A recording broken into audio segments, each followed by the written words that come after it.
We need God. I mean, there is something on the inside of us that needs to connect with God. And the world would have us think that we don't need God. The world would have us think that our stuff is enough. The world would have us think that if we've got power and influence and affluence, that that's all we need, that we don't need God, that God is just something for Sunday mornings at 11 a.m., that God is just something that you lift up your Bible and you claim that you believe, but you don't have to really believe, that you don't have to really allow God's thinking or God's laws to enter into your conduct, enter into your mind and your speech and the way you do things and the way you interact with people. God, in many cases, seems to be kind of on the shelf with the dusty other books. Come on, somebody. And that is the lie that the world tells us, the big, beautiful deception. You remember the emperor.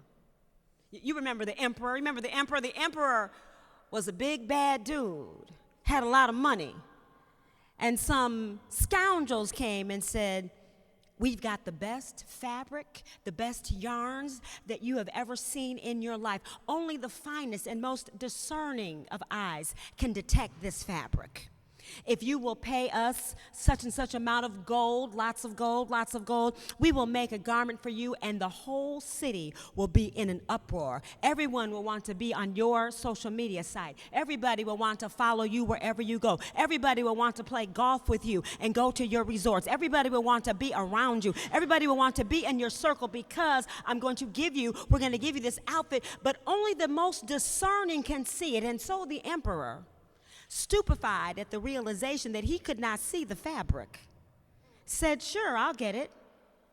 I guess I don't want anyone to know that I don't see anything. And so they set up their yarn and their fake yarn and their looms and weaving, and all they did was just work with the air.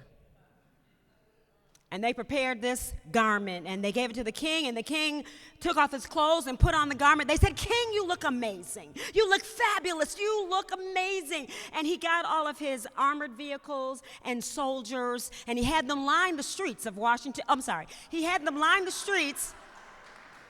And then he proceeded to walk at the head of the march, completely adorned in this fabric that he had paid lots of money for.